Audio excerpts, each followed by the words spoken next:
पर Jesus Christ ने कहा बात ये नहीं है, मैं आया ही इसलिए हूं कि मैं मारा जाऊं, गाड़ा जाऊं और फिर अपनी मर्जी से अपना प्राण दूं और अपनी मर्जी से वापस लूं। और हमने फिर देखा, और ये बात सिर्फ बाइबल नहीं कहती, ये बात मिडिल ईस्ट की हिस्ट्री बुक्स में भी लिखा है, जो अन्य जातियों ने लिखी हैं, जो यहूदी नहीं थे, जो क्रिश्चियन नहीं थे, यहोवा पर विश्वास नहीं करते थे, उन पुस्तकों में भी प्रभु यीशु मसीह का जिक्र है। और वचन कहता है कि जब वो तीसरे दिन मुर्दों में से जी उठा, फिर वो अपने चेलों को दिखाई देता रहा। जब वो अपने चेलों को दिखाई देता रहा और फिर पहाड़ पर 40 दिन प्रचार करने के बाद उसने अपने चेलों को इकट्ठा किया और उन्हें बहुत इंपॉर्टेंट बातों को बताया। परमेश्वर ने कहा कि मैंने तुम्हें आज्ञा दी है कि यरूशलेम को ना छोड़ो, वरन पिता की प्रतिज्ञा के पूरी होने की बाट जो हो, जिसकी चर्चा तुम मुझसे सुन चुके हो। आज हम प्रेरितों के पुस्तकों की बहुत सारे अध्याय पढ़ेंगे, तो स्क्रीन पर कृपया जल्दी जल्दी दिखा दिया जाए। और आपको मालूम नहीं मैं कौन सी वर्स बोलूंगा, लेकिन आपकी जिम्मेवारी है उसे जल्दी दिखाना। प्रेरितों के काम 1 उसकी 4:3 से हम पढ़ेंगे। उसके दुख उठाने के बाद बहुत से पक्के प्रमाणों से वो अपने आप को उन्हें जीवित दिखाता रहा। कौन जीवित दिखाता रहा? प्रभु यीशु मसीह। उन्हें 40 दिन तक वो दिखाई देता रहा और परमेश्वर के राज्य की बातें करता रहा। और उनसे कहा यरूशलेम को ना छोड़ना। फिर 5 आयत में लिखा, यूहन्ना ने तुम्हें पानी से बपतिस्मा दिया है, परंतु थोड़े दिनों के बाद तुम पवित्र आत्मा से बपतिस्मा पाओगे।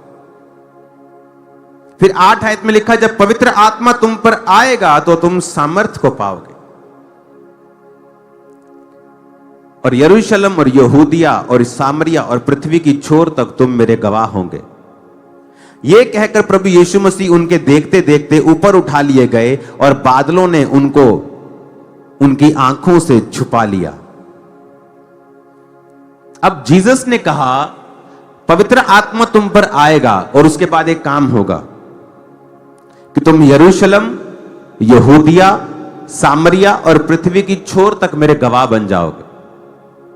यह था मास्टर प्लान जीसस क्राइस्ट का। क्या मास्टर प्लान था? कि जब पवित्र आत्मा तुम पर उतरेगा तो तुम धरती की छोर तक मेरे गवाह हो जाओगे। फिर क्या हुआ? प्रेरितों के काम 2 अध्याय में जब आप पढ़ते हैं तो पवित्र आत्मा जब वो 120 लोग प्रार्थना कर रहे थे तो उन पर उतरा। जब पवित्र आत्मा उन पर उतरा, सामर्थ उन पर उतरी, परमेश्वर का वचन पूरा हुआ। लोगों ने कहा तुमने शराब पी रखी है, तो पतरस उठा और लोगों को प्रचार किया। जब लोगों को उसने प्रचार किया तो उसमें से बहुत से लोग बपतिस्मा लेकर उस मंडली में मिल जाते हैं। इसकी गूंज को हल्का सा कम करना। हजारों लोग उनमें मिल जाते हैं और हजारों लोग बपतिस्मा ले लेते हैं।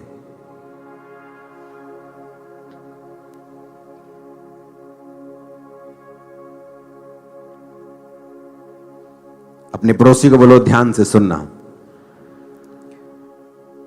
अब जब हजारों लोग बपतिस्मा ले लिया तो लोगों की और जो रिलीजियस लीडर्स थे उनकी निगाह में आ गई ये चीज कि हमने ये सोचा था कि हम यीशु मसीह को मरवा देंगे और ये जो लोगों को अपने पीछे इसने लगाया हुआ है वो खत्म हो जाएगा। अब यीशु मसीह के जी उठने के बाद, उनके स्वर्ग में जाने के बाद, जब चेलों ने वही पवित्र आत्मा के मिशन को जारी किया और जब पवित्र आत्मा उतरा तो उस दिन 3000 आदमियों ने एकदम से बैप्टिज्म लिया। 3000 आदमी बहुत होते हैं और एक दिन में जब 3000 लोगों ने बपतिस्मा लिया तो वो लोगों की निगाह में फिर आए। जब आप 3 बाब को पढ़ते हैं तो उसमें पतरस ने एक लंगड़े भिखारी को चंगा किया। जब लंगड़ा भिखारी चंगा हुआ तो वचन कहता है कि उन्होंने फिर पतरस को और चेलों को पकड़कर धमकाया कि आज के बाद यीशु मसीह के नाम से कोई भी बातें तुम मत करना। उन्होंने कहा है ऐसा नहीं हो सकता है कि हम यीशु मसीह ने जो हमें दिया है, जो परमेश्वर ने हमें दिया है, हम उसकी बात ना करें। तो वचन कहता है कि उन्होंने प्रेरितों को धमकवाकर और पिटवाकर छोड़ दिया। छोड़ इसलिए दिया क्योंकि उनको पता था कि बहुत से लोग इनके साथ मिले हुए हैं, तो हमारा विरोध होगा। तो लिखा उन्होंने उसे छोड़ दिया। तो वचन कहता है कि जब प्रेरित वापस आए तो उन्होंने आकर परमेश्वर से प्रार्थना की कि परमेश्वर उनकी धमकियां देख और अपने दासों को यह वरदान दे कि तेरा वचन हियाव के साथ सुना सकें, और चंगा करने के लिए तो अपने हाथ बढ़ा ताकि चिन्ह और चमत्कार परमेश्वर यीशु मसीह के नाम से किए जाएं। अब जब ये सारा कुछ हो रहा था तो वचन कहता है कि विरोधी उठे और उन्होंने कलीसियाओं को धमकाना शुरू किया। जब कलीसियाओं को धमकाया गया तो बाइबल कहती है स्तिफनुस नामक एक इवेंजलिस्ट का कत्ल कर दिया गया, जो खाना बनाने के लिए चुना गया था।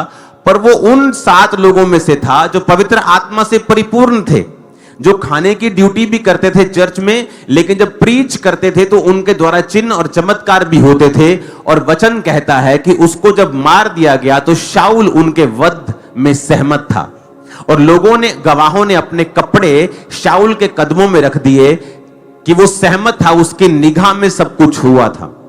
अब जब आप अगली बापों को पढ़ते हैं, जब आप 6 बाप को 7 बाप को आपने पढ़ लिया तो स्तिफनुस उस समय खत्म हो गया। जब 8 बाप शुरू होता है तो वचन कहता है कि अब शाऊल, जिसने एक व्यक्ति को मरवाया था, अब वो पूरी कलीसिया में फिरने लगा और पूरी कलीसिया को पकड़कर लोगों को घरों से बाहर निकालता था और उनको बांधता था और उनको जेल करवाता था। और वचन में लिखा है कलीसिया तितर बितर हुई। प्रेरितों को छोड़कर बाकी सब कलीसियाएं तितर बितर हुई। विश्वासियों के ऊपर उसने अटैक किया। अब दिखने में यह विरोध लग रहा है, दिखने में यह शैतान का काम लग रहा है, लेकिन आपको नहीं पता है कि परमेश्वर इन लोगों को इस्तेमाल करता है अपने ही भविष्यवाणियों को पूरा करने के लिए। अब वचन कहता है कि जब कलीसिया तितर बितर हुई तो वो जहां तितर बितर हुई वहां जाकर सुसमाचार सुनाने लगे। जब कलीसिया तितर बितर हुई, कोई दूसरे शहर में भाग गया, कोई दूसरी स्टेट में चला गया, कोई दूसरे देश में चला गया, जहां जाके इसके रिश्तेदार थे, जहां जहां पहुंच थी, जहां जहां कोई जानकारी थी, वहां वहां वो गए। और वचन कहता है उस वजह से जो सुसमाचार था वो यरूशलेम के बाहर गया। यरूशलेम के बाहर सुसमाचार नहीं जा रहा था। प्रेरित उठते थे, प्रचार करते थे, 3000 लोग मिलते थे। वो 3000 लोगों की प्रॉपर्टी सांझे में थी। लोग अपने मकानों को बेचकर, प्रॉपर्टियां बेचकर चर्च में लाते थे। चर्च से वो पैसा खाने में, चर्च के सिस्टम में, काम में इस्तेमाल होता था। और कोई भी अपनी चीज को साझा, सब साझे में रखते थे। किसी का मकान बन रहा है, किसी का कर्जा उतर रहा है, लेकिन कलीसिया कंफर्टेबल थी। और परमेश्वर का वचन था कि तुम लोग जब पवित्र आत्मा उतरेगा तो तुम यरूशलेम और यहूदिया और सामरिया और देश के, पृथ्वी के छोर तक तुम मेरे गवाह होंगे। अपने उस वचन को पूरा करने के लिए परमेश्वर ने विरोध का इस्तेमाल किया। कई बार आपकी लाइफ में जब विरोध होता है, इसलिए मैंने कहा विरोध के बदले विरोध मत करो। जो लोग विरोध कर रहे हैं वो पुतले साड़ रहे हैं, वो पुतले थोड़ी साड़ रहे हैं, वो आपको मेडल दे रहे हैं स्पिरिट में। वो आपके लिए गोल्ड मेडल है, सिल्वर मेडल है वो आपका। वो कोई खराब चीज थोड़ी है वो। लेकिन जब आप अपना मेडल दूसरे को वापस कर देंगे, वो खराब चीज है। कि उन्होंने साड़ा एक, मैंने साड़ दिया, हमें वापस नहीं करना अपना गोल्ड मेडल। यही तो सताव का मजा है। बाइबल कहती प्रेरित खुश हुए, आनंदित हुए। अगर इसे संसारिक दृष्टि से देखा जाए तो जब एक प्रशासन वहां पे खड़ा हो और कोई चोरी कर रहा हो, क्या प्रशासन वेट करेगा कि ये बंदा चोरी कर ले फिर मैं इस पे केस डालूंगा, इसकी जमानत होगी, फिर ये केस चलेगा? कि क्या उस चोरी को उसी जगह पे रोक देना चाहिए था? उसी जगह पे रोक देना चाहिए था, अगर आपको इतनी चिंता है क्रिश्चियंस लोगों की तो। लेकिन क्रिश्चियंस इस चीज का गुस्सा क्यों नहीं कर रहे हैं, या पास्टर्स गुस्सा क्यों नहीं कर रहे हैं? क्योंकि उनके लिए वो गोल्ड मेडल है, उनके लिए वो निशानी है कि गॉड इज विद अस, वो हमें ब्लेस कर रहा है। तो हमें यह समझना पड़ेगा। परमेश्वर ने मुझसे कहा कि वो तेरे लिए गोल्ड मेडल है, कि वही तो निशानी है। कि बाइबल कहती है उन्होंने प्रेरितों को बुलवाकर धमकाया और उन्होंने कहा यह काम तो हमसे नहीं हो सकता कि जो कुछ हमने परमेश्वर से सुना है और देखा है वो हम ना बोले। और वचन कहता है फिर कलीसियाएं तितर बितर जब हुई तो वहां वहां प्रचार हुआ, 7 की स्टेट में हुआ, 7 के देश में हुआ। धीरे धीरे धीरे वो प्रचार बढ़ता गया। फिर पौलुस जो विरोधी था, इमेजिन करो अगर उसको मार दिया होता तो आज ये पत्रियां भी हम पढ़ नहीं रहे होते। और वचन कहता है कि कलीसिया ने उसको परमेश्वर के हाथों में सौंपा। एज ए ह्यूमन बीइंग आपको गुस्सा आता है, मैं भी एक इंसान हूं, हमें भी कई बार गुस्सा आता है, लेकिन बाद में जब अब आप वचन पे कॉन्सेंट्रेट करते हैं, आप ध्यान लगाते हैं कि स्पिरिचुअल रीजन क्या है, आत्मिक रीजन क्या है, तो आपको मालूम होता है। 2022 में पंजाब में हर बंदा यीशु मसीह के बारे में नहीं जानता था, कोई नहीं, हर बंदा नहीं जानता था। क्रिश्चियनिटी थी, लोग परमेश्वर में आ रहे थे, वचन को कबूल कर रहे थे, लेकिन 2022 में एक धुआंधार यीशु मसीह के खिलाफ प्रचार हुआ। ऐसे नेगेटिविटी फैला दी गई क्रिश्चियंस के बारे में, क्राइस्ट के बारे में, प्रीस्ट के बारे में, पास्टर्स के बारे में, कैथोलिक प्रीस्ट के बारे में, पेंटिकोस्टल प्रीस्ट, सब के बारे में उन्होंने ये किया है, ये किया है, ये किया है। लेकिन क्या हुआ? जिसने यीशु मसीह के बारे में नहीं सुना था उसने सुना। जब उसने सर्च किया, जब आप देखते हैं अपने आसपास के लोगों में, आपके रिश्तेदारों में गवाहियां सुनते हैं कि नहीं, जो आपने सुना है वो ठीक नहीं है, आप हमारे साथ चर्च चलें, आप देखें, आप खुद जाएं, आपको मालूम होगा कितना पैसा वहां मिलता है कि नहीं मिलता। क्यों लोग वहां आते हैं? क्योंकि जिसको यीशु मसीह मिल गया, उसकी लॉटरी लगी, उसे किसी पैसे की जरूरत नहीं है। क्या मुझे है 10 लाख की जरूरत? क्या आपको है जरूरत? अरे क्या पैसा, ये क्या है पैसे की औकात यीशु मसीह के सामने? जिस व्यक्ति के बेबी नहीं था 40 साल से, उसके सामने पैसा रखेंगे, पैसे को लेगा कि बेबी को लेगा? जो कैंसर से मर रहा है वो पैसे को लेगा कि हीलिंग को लेगा? जिसके मन में शांति नहीं है, पैसा भी है, सेहत भी है, वो पैसे को लेगा कि यीशु मसीह की शांति को लेगा? जब यीशु मसीह के वचन के बारे में समझ आती है तो आपको भी यह बात समझनी है कि परमेश्वर आपकी लाइफ के दुखों को आपको स्ट्रॉन्ग करने के लिए इस्तेमाल करते हैं हमेशा। 2004 में 5 में मुझे क्यों फास्टिंग करनी पड़ी इतनी? क्योंकि शैतान के अटैक्स इतने ज्यादा थे मेरी लाइफ में। और मैं आपको बताता हूं कि जो एक्सपीरियंस स्पिरिट का 2005 में और 4 में मैंने परमेश्वर में किया, खासकर 5 में, उसकी वजह से आज मैं परमेश्वर में खड़ा हूं। मैं इसलिए नहीं खड़ा हूं कि मिरेकल हुए, इसलिए नहीं खड़ा हूं कि मेरी लाइफ में मिरेकल हुए। आप नहीं इस बात को समझ पाएंगे शायद आज, और मैं खुल के समझा भी नहीं पाऊंगा, लेकिन वो एक्सपीरियंस 2005 के मेरे थे, उसी वजह से आज मैं मसीह में खड़ा हूं। उन्होंने साबित किया कि यीशु मसीह जीवित परमेश्वर है। ऐसी बातें, ऐसी घटनाएं मेरी पर्सनल लाइफ में हुई हैं जिसकी वजह से मुझे प्रूफ था, जिसकी वजह से मैं गिरा नहीं, मैंने लालच नहीं किया, क्योंकि मुझे मालूम था कि जो क्राइस्ट ने मेरे साथ किया है, ये दुनिया की कोई ताकत मेरे साथ नहीं कर सकती थी। हालेलुया। अगर आप बुद्धिमान नहीं होंगे तो लोग आपकी पॉपुलैरिटी का फायदा उठाएंगे। कभी भी नाम लेकर किसी की बात ना करो, हमेशा मसीह विरोधी कहकर लोगों की बात करो। यही तो वो चाहते हैं कि वो मशहूर हों, उस मशहूरी का जो आपके ऊपर है उसका वो फायदा उठाएं। क्योंकि क्रिश्चियनिटी की अगर आप बात करोगे तो हर देश तक बात पहुंचेगी। Very cheap way to be popular. लेकिन आपको बुद्धिमान बनना है, आपको यह समझना है कि आप किसी की गिरफ्तारी पर रीले मत चलाएं, खुश ना हो, सुसमाचार फैलाएं, चुप भी ना हो, वचन को फैलाएं सोशल मीडिया के ऊपर, वचन बताएं लोगों को, सच्चाई बताएं, अपनी गवाहियां शेयर करें, अपने एक्सपीरियंस शेयर करें। नशा छोड़ा तो वो शेयर करें। गाली निकालने से किसी को डाउन करने से, किसी को कुत्ता बोलने से, बिल्ला बोलने से नथिंग विल हैपन, कुछ नहीं होगा। और आपकी स्पिरिट नहीं है ये। मैं भी विश्वासी की लाइफ में रहा हूं। मैं तो इतना कड़क विश्वासी, इतना ऐसा मैं विश्वासी था कि लोगों को पीटने तक मैं पहुंच जाता था अपने पास्टर के लिए, क्योंकि अपने पास्टर से मुझे इतना प्यार होता था। लेकिन जब आप मसीह में ग्रो करते हैं, आप आत्मा में ग्रो करते हैं, आपके पास्टर्स आपको वचन समझाते हैं कि आपको ऐसा नहीं करना जो दूसरा कर रहा है।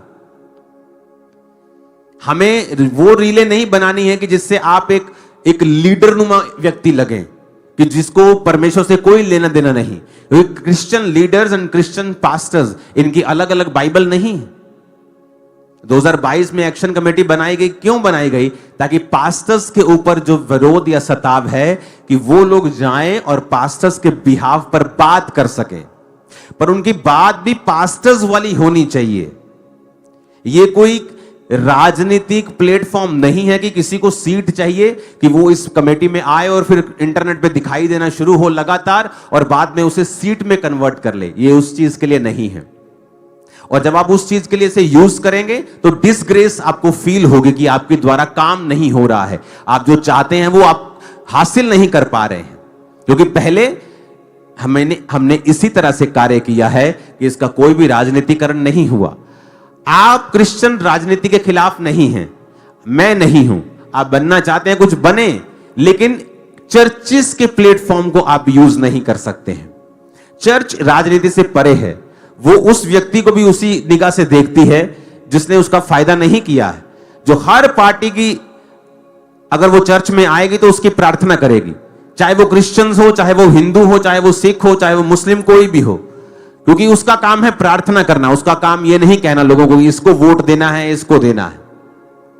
तो एक्शन कमेटी का काम क्या है कि वो पास्टर्स, क्योंकि पास्टर्स प्रार्थना में हैं, वो प्रेयर में हैं, वो अपने स्पिरिचुअल कामों में हैं, वो नहीं जाके प्रशासन से बात कर सकते। अगर वो करेंगे बाकी काम कौन करेगा? तो वो एक रिप्रेजेंटेटिव है कि वो जाएं। और उस समय एक मौका होता है, सुपर्ब मौका होता है। जब विरोध होता है ना, तो वचन कहता है, एक जगह लिखा हुआ है कि अगर आप 8 बाब को पढ़ेंगे, 8 आयत को पढ़ेंगे, तो इस विरोध के बाद जब शाऊल ने विरोध किया ना, तो लिखा कि कलीसिया तितर बितर होकर सुसमाचार सुनाती रही। 4 आयत में लिखा है। और 8 आयत में लिखा है कि उस नगर में बड़ा आनंद छा गया, बड़ा आनंद। प्रेरितों के काम 8 उसकी 8 आयत। क्यों आनंद छाया? बड़ा आनंद क्यों उतरा उनके ऊपर? उस कलीसिया के ऊपर बड़ा आनंद क्यों हुआ?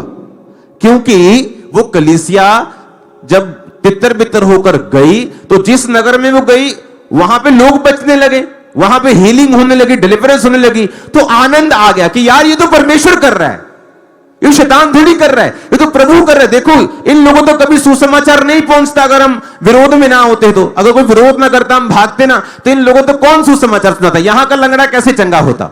यहां का दुष्ट आत्मा वाला व्यक्ति कैसे हील होता? यहां का कैंसर का व्यक्ति कैसे हील होता? तो लिखा उस नगर में बड़ा आनंद आ गया। जब आपका विरोध होता है तो उस समय आपको सुसमाचार फैलाने का होता है। आप किसी अधिकारी से बात करेंगे, आप सुसमाचार फैलाएंगे कि देखो जी मैं नशे करता सी, मैं आज परमेश्वर दे विच हां, मैं कमेटी वालों तक ना गल करन आया। मैं देखो जी मैं पाप में था, मैं देखो जी मैं एक व्यभिचारी था, मैं समाज में चोरी करता था। आप जब गवाहियां देंगे तो वो टाइम टेस्टिमनी देने का है, विरोधियों को भी, प्रशासन को भी, अन्य जातियों को भी, लोगों को भी बताने का है कि हम आपसे प्यार करते हैं, बावजूद आप हमसे नफरत करें, हमारा प्यार आपके लिए बना रहेगा। कोई किसी तरह की कार्रवाई की जरूरत नहीं। जब परमेश्वर करता है कार्रवाई, वो फिर जबरदस्त करता है, वो कर लेगा कार्रवाई। वो जिंदा है, मरा हुआ थोड़ी है हमारा खुदावंद। वो जिंदा है, वो करेगा, वो अपने हिसाब से करेगा, वो अपने हिसाब से करेगा और परफेक्ट करेगा। आप कुछ करेंगे, एक छोटा बच्चा किसी दुश्मन को थप्पड़ मार लेगा, एक दिन में थप्पड़ का असर खत्म हो जाएगा, कितनी लाश डाल लोगे। पर जब उसका बाप थप्पड़ मारेगा, भाई साहब मुंह घुमा के पीछे की तरफ लगा देगा, पता नहीं कितने दिन तक मोच नहीं उतरेगी गर्दन, कलर लाला जीवन बिताने पड़ेंगे। हां, परमेश्वर को मौका दो, उसे काम करने का मौका दो।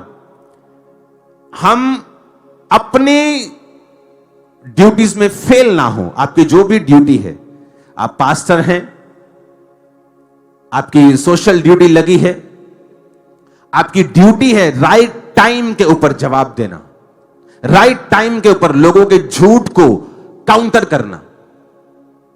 कितने मेरी बात को समझ रहे हैं? आज दुनिया कैसी है आपको मालूम होना चाहिए। कोई बंदा किसी के कोई पाप कर बैठा और उसके अपने लोगों ने कहा ये हमारे धर्म का नहीं है, ये तो उस धर्म का है, ये हमारे धर्म का नहीं है। मैं सोच रहा था काश उस बंदे से बात करने का मौका मिले, क्योंकि वो है नहीं हमारी चर्च का, तो मैं उसको बताऊं कि देख, एक पापी की इस जगत में कोई हैसियत नहीं, और यीशु मसीह तेरे पाप माफ करने के लिए क्रूस पे चढ़ा है। मैं नहीं कहता अगर तेरे पाप माफ हो गए तो तेरी सजा खत्म हो जाएगी, क्योंकि कानून तुझे को अपने हिसाब से अब देखेगा, लेकिन आजा यीशु मसीह के पास, तेरे पाप तो माफ हो। दुनिया थोड़ी तेरी, अगर तेरी होती तो इस डाउन टाइम पर तुझे कभी भी धुतकारती नहीं। एक बच्चा जब गिर जाता है ना नाली में, उसकी मां कभी नहीं कहती ओ साडा थोड़ी है, ये लगवांडियां दा, क्योंकि उस बच्चे के अब गोबर लग गया मुंह पे, गंदगी लग गई है पैरों पे, हाथों पे, अब कौन साफ कर। लेकिन उसकी अपनी मां जो होती है वो फटाफट उठाती है। इसलिए तो मैं कहता हूं तुम्हारी असली मां यीशु मसीह है। वही कहता है बेटा आजा, कोई बात नहीं, जितना भारी गुनाह तूने किया है, अब कानून जो करेगा वो तो करेगा ही, लेकिन कम से कम तू नरक की आग से तो बच जाएगा। कम से कम बाकी का जीवन तेरा शांति में तो गुजर जाएगा। तेरे अंदर वो पीड़ा जो शैतान ने और पाप ने के कारण तुझे हुई है, क्योंकि जो पाप करता है वो भी अंदर से खुश नहीं होता, वो भी अंदर से कोई ऐसा नहीं है कि प्राउड फील करता है, वो भी अंदर से दुखी होता है, छलनी होता है, मरा हुआ होता है अंदर से, वो भी मुंह दिखाने काबिल नहीं होता। और यही तो जीसस ने कहा है कि मैं पापियों के लिए आया हूं, पापियों को शर्मिंदा करने के लिए नहीं, उन्हें गले से लगाने के लिए आया हूं। वो था तो नहीं इस चर्च का, पर मैं उसे इनविटेशन देता हूं कि खुदाबंद में आजा, तेरे पाप माफ होंगे। जगत जो तेरे साथ करेगा वो करेगा ही, पर परमेश्वर तुझे अनंत जीवन देगा, तेरे पाप माफ करेगा, और ताकि अगला जीवन जो तेरा हो वो दुखों से भरा हुआ ना हो। हालेलुया। काश लोगों को यह पता हो, काश लोगों को यह पता हो कि यीशु मसीह तो आए ही पापियों के लिए।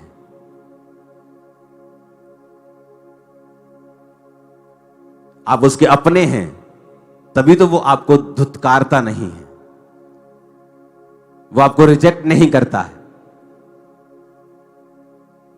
जब आप सुंदर होते हैं, स्मार्ट होते हैं, तो गवांडी भी पपियां लेंदे बच्चियां ना, है ना, ओ मेरा ओ कितना क्यूट है कितना। जब वो गंदा होता है फिर वो कोई पपी नहीं लेता, फिर उसकी मां उसको साफ करती है। इसलिए मैंने कहा कि जीसस क्राइस्ट आपके पड़ोसी नहीं, वो आपकी मां है, और वो आपको साफ करेंगे। आप कितने भी बड़े भारी गुनाहों में क्यों ना हो, वो आपको क्लीन करेंगे। यही तो मसीह जिंदगी है। कलीसिया क्या है? उन लोगों का समूह जो पापी थे, जो व्यर्थ थे, जो तुच्छ थे, जो रिजेक्टेड थे, उनको परमेश्वर ने चुना है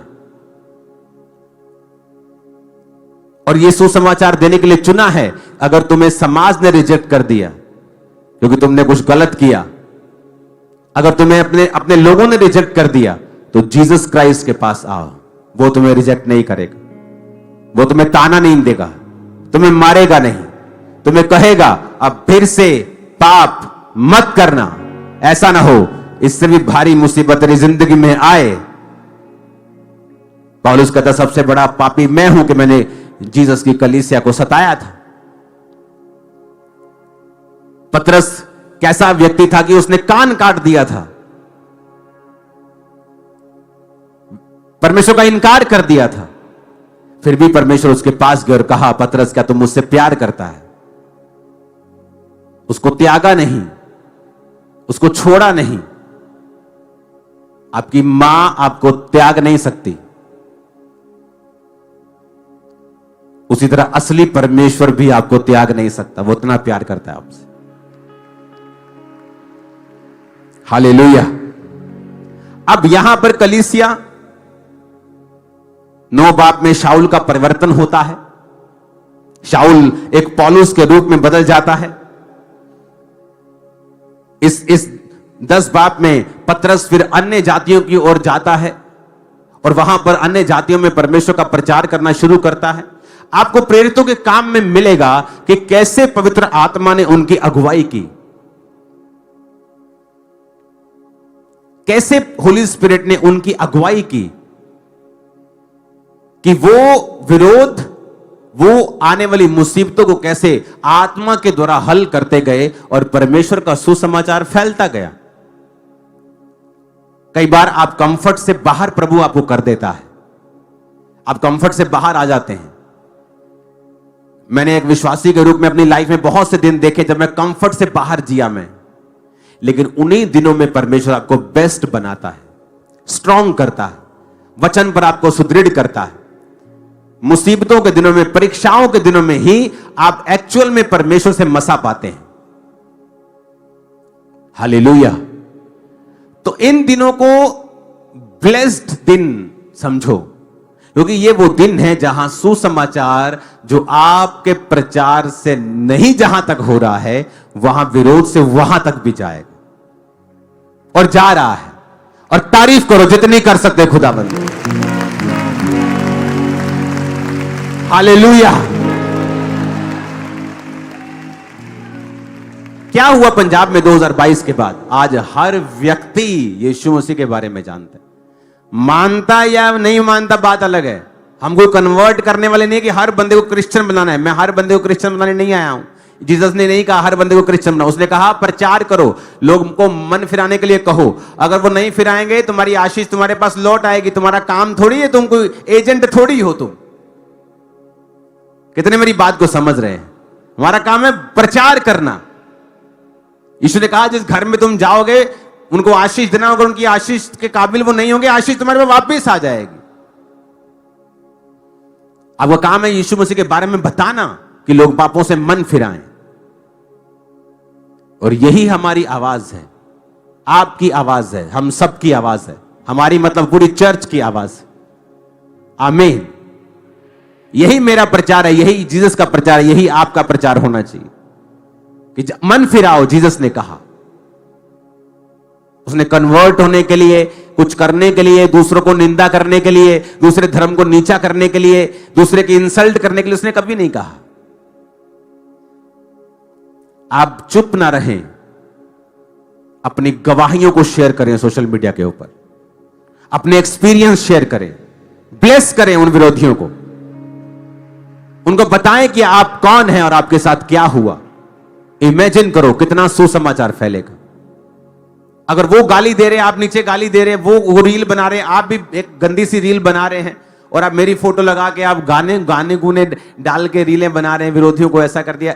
ये चीज सही, मुझे इरिटेशन होती है ऐसी रीलें देख के। मेरा बेचैन, मैं इसलिए मैं देखता ही नहीं हूं फोन, बेचैन होता है मन जब आप देखते हैं कि विश्वासियों को पता नहीं है क्या करना। अब उनकी मिस्टेक नहीं है, वो उनका हार्ट अच्छा है। अगर मैं उनकी जगह होता 2005, तो मैं आपको बता सकता हूं मेरे पास्टर के लिए मैं क्या क्या करता रहा हूं। मतलब लोगों को गले पकड़ लेता था, मैं ऐसा एग्रेसिव था अपने पास्टर्स के लिए। लेकिन धीरे धीरे आप समझते हैं कि मुझे एक हायर काम के लिए परमेश्वर ने चुना है। अपने पास्टर से प्यार करो, अपने लोगों के लिए खड़े रहो, चर्च के लिए खड़े रहो, और खुदावंद इस चीज के लिए आपको बरकत देगा और आपको बढ़ाएगा भी। ये बात मेरी याद रखना। आप अपने लोगों के लिए खड़े होंगे जब आपको पता है कि आपकी चर्च वचन पे चलने वाली चर्च, आपकी चर्च तौबा का प्रचार करने वाली चर्च, आपकी चर्च हीलिंग बेचने वाली चर्च नहीं है।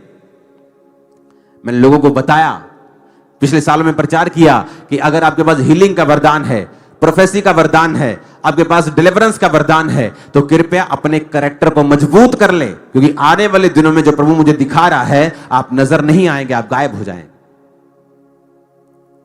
लोगों ने बातें बनाई, बहुत कुछ कहा, लेकिन बाद में उन्हें समझ आने लगा कि मैं जो बोल रहा हूं ये मैं अपनी स्पिरिट से नहीं बोल रहा हूं, परमेश्वर की स्पिरिट से बोल रहा हूं, क्योंकि वैसा वैसा होता गया। आज कुछ लोग सोचते हैं कि हम आज जो लोग वो बोल रहे हैं, जो क्रिश्चियंस लोग कुछ नेगेटिव बोल रहे हैं, वही बातें उठाकर दूसरे लोग बोल रहे हैं और उन्हें लगता है कि वो बच जाएंगे, क्योंकि उनकी लाइफ में भी ऐसी गड़बड़ियां होंगी जिनको वो हैंडल नहीं कर पाएंगे फ्यूचर में। मैं आपको बता रहा हूं, क्रिश्चियन लोगों की, पास्टर्स की लाइफ में, क्योंकि जो वो बोल रहे हैं वो एक दिन जबरदस्त तरह से काटने वाले हैं। इसीलिए मैं किसी के खिलाफ, किसी मिनिस्ट्री के खिलाफ कभी भी योजनाएं नहीं बनाता हूं, क्योंकि वो मुझे पता है जो मैं दूसरे के खिलाफ कर रहा हूं एक दिन मुझे काटना पड़ेगा। इसलिए आपने हमेशा देखा होगा कि लाख आए लाख गए, हम खड़े के खड़े हैं, और ऐसे ही होगा इन जीसस ने। कभी कोई हिला नहीं सकता आपको, आपके अपने पाप के अलावा, आपकी अपनी मिस्टेक के अलावा आपको कोई हिला नहीं सकता। आप जीसस का काम करेंगे, लोग बोलेंगे, उन्हें साबित करने दें। कोई आपको बोलता है आप धर्म बरते हैं, साबित करने दो। कोई बोलता है आपने 25 लाख दे, साबित करने दो।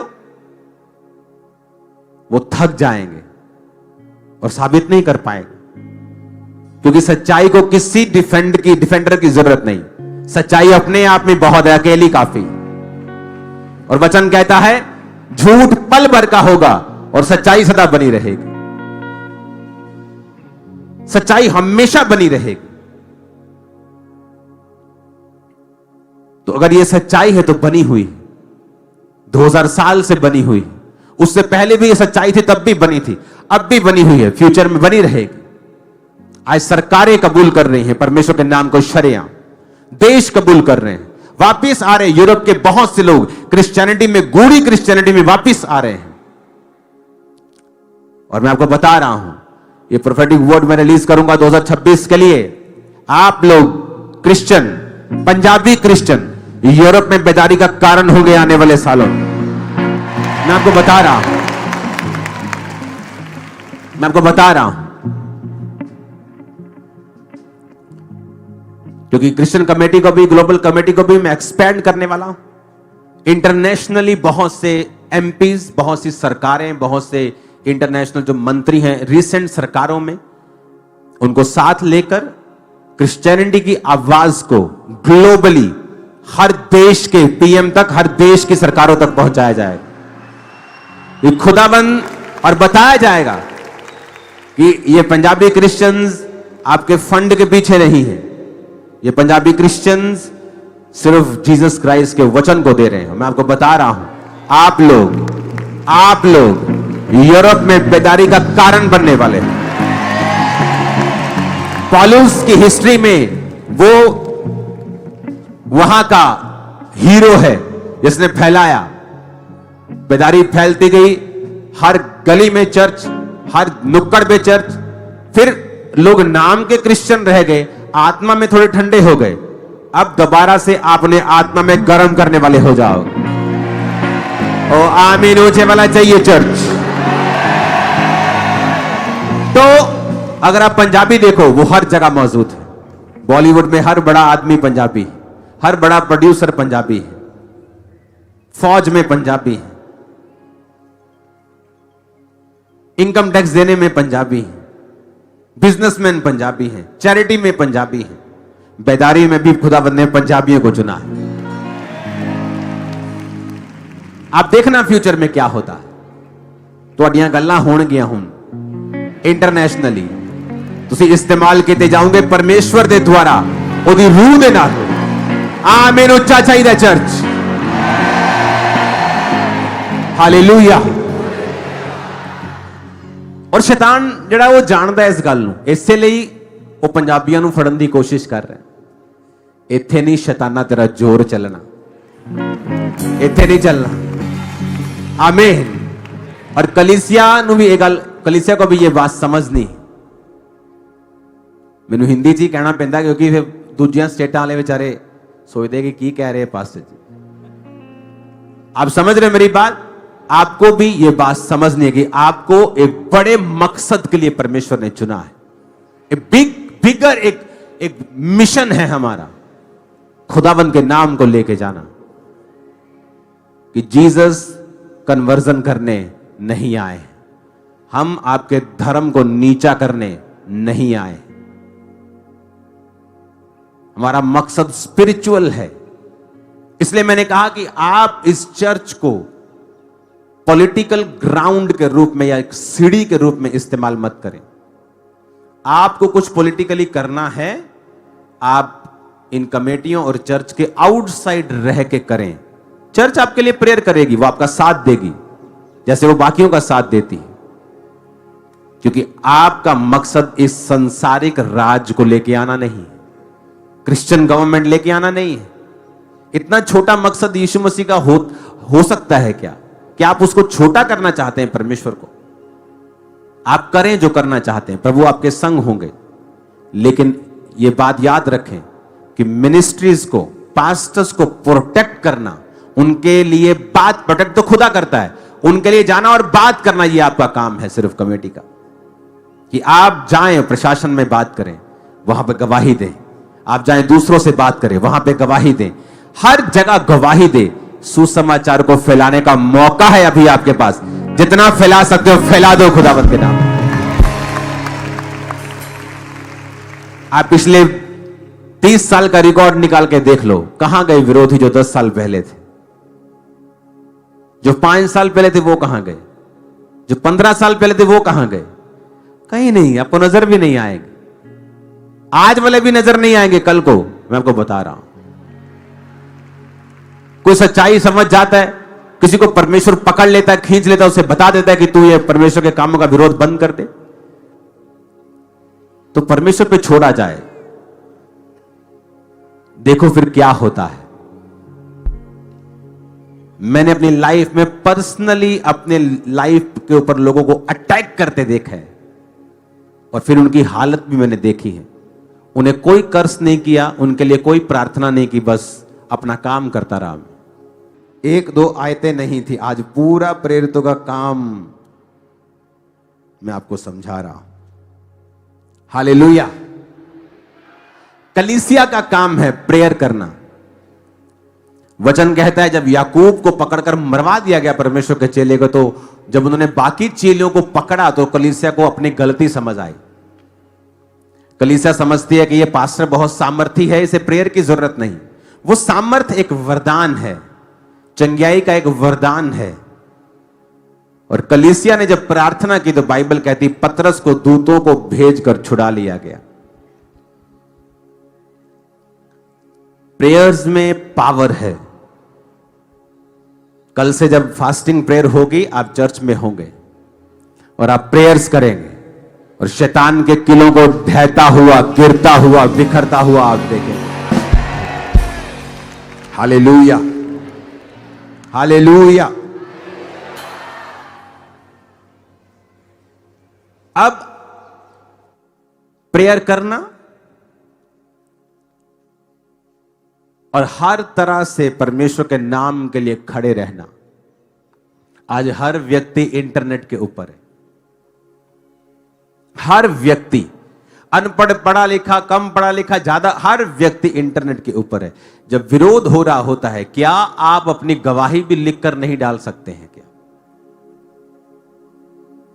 जब आप अपनी गवाहियों को लिखेंगे कि परमेश्वर ने आपके साथ क्या किया है, कि आपका नाम, ये आपके आईडी पे लिखा है कि मैं परमेश्वर में आया हूं, मुझे कोई पैसा नहीं मिला, लेकिन यीशु मसीह ने मेरा जीवन बदला है। हालेलुया। जब आप परमेश्वर के लिए बोलेंगे, वो आपके लिए बोलता है।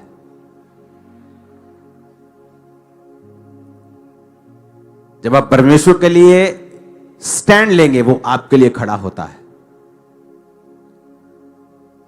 कि सच्चाई हर व्यक्ति तक पहुंचती है, हर प्रशासन तक, हर सरकार तक, हर लोगों तक।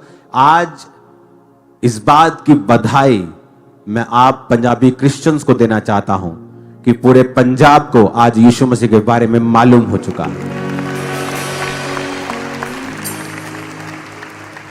और आपको क्या लगता है, अगर इतने लाख क्रिश्चियन है, किसी ना किसी का तो रिश्तेदार क्रिश्चियन है, खुद क्रिश्चियन है तो रिश्तेदार क्रिश्चियन है, तो क्या उसके रिश्तेदार उसे बताते नहीं होंगे कि चर्च में पैसा मिलता है, कि जीसस मिलता है? तो आज आम दुनिया को सब बातें मालूम है। जिनको नहीं पता पूरी तरह से, उनको भी मालूम हो जाएंगे जब आप अपनी गवाहियां शेयर करेंगे, आप अपनी टेस्टिमनीज को शेयर करेंगे। अपने कैरेक्टर से लोगों को आप जीतेंगे। आमीन। अपने हाथों को उठाएंगे। पिता, जिन्होंने विरोध किया उन्हें आशीषित कर, और हम उन्हें माफ करते हैं खुदावंद। तेरा आत्मा उन्हें छुए, और सब खुदावंद तेरे पास्टर, सेवकाइयां, सब सोशल लीडर्स खुदावंद जिन्होंने अच्छा कार्य किया है, उनको भी छुए। तेरा आत्मा हम सबको छुए, और अगली तेरी आमद तक हम लोगों को तैयार कर सकें, तेरे वचन के बारे में बता सकें, ताकि लोग नशों से आजाद हों, बीमारियों से आजाद हों, तकलीफों से आजाद हों, मेंटल डिस्टर्बेंस से आजाद हों, डिप्रेशन से आजाद हों, दुष्ट आत्माओं से आजाद हों। यीशु मसीह के नाम में मांगते हैं। आमीन। इतना ऊंचा हो शैतान की जड़ें हिल जाए आज। हालेलुया। जब आप प्रेरितों के काम की पुस्तक को 28 आयत तक पढ़ते हैं, तो उसमें रोम का जिक्र होता है, जहां आज क्रिश्चियनिटी का गढ़ आप बोलते हो। पौलुस का जिक्र होता है, लेकिन पौलुस के अपनी पूरी उम्र भोगने के बाद, परमेश्वर के शहीद के लिए शहीद होने के बाद, यह सुसमाचार की पुस्तक बंद नहीं हुई। आज आप उसी कलीसिया का हिस्सा हो जो यीशु मसीह की आत्मा ने शुरू की थी। आप वही सेम कलीसिया। तो बी वाइज, अपने प्लेटफॉर्म्स का यूज करें, लेकिन विरोधियों को गालियां, शर्मिंदा करने के लिए नहीं, बल्कि राइट वे में उन्हें वचन सिखाने के लिए।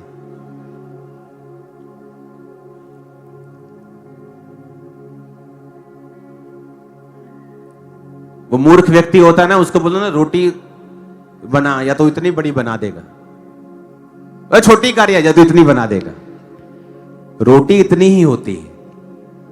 तो या तो चुप ही कर जाओ फेसबुक पे, या तो काम करना ही नहीं, फिर करना दे वो खिलारा ही पा देना। आप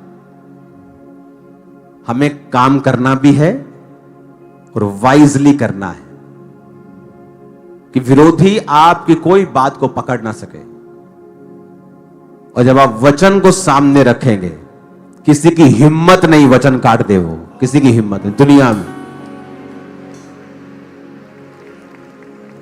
वो इतना पावरफुल है, अपने आप में इतना संपूर्ण है कि उसका कोई तोड़ नहीं है। आमीन। आज से मैं आपको यह बात प्रोफेटिकली बता सकता हूं कि पूरे वर्ल्ड की सरकारें इस कलीसिया को जानती होंगे अगले कुछ महीनों के अंदर। और सुसमाचार को हम फैलाएंगे, यीशु मसीह के बारे में बताएंगे, पूरी दुनिया में बताएंगे कि परमेश्वर का आत्मा अजीब कार्य कर रहा है, वो शानदार कार्य कर रहा है। और थैंक्स करो कि इस बेदारी का हम एक हिस्सा है, छोटा सा। हम सब, मैं, आप सब लोग मिस्टेक्स करेंगे, लेकिन इसका मतलब यह नहीं कि प्रभु उनके संग नहीं।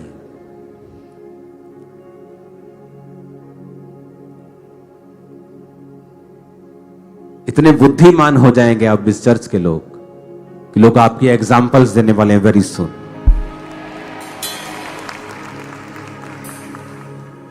इस चर्च ने अगुवाई की है टेंट रिवाइवल में, जहां लोग समझते हैं कि जब तक चर्च नहीं होगी, शेड नहीं होगी, चर्च नहीं लग सकती।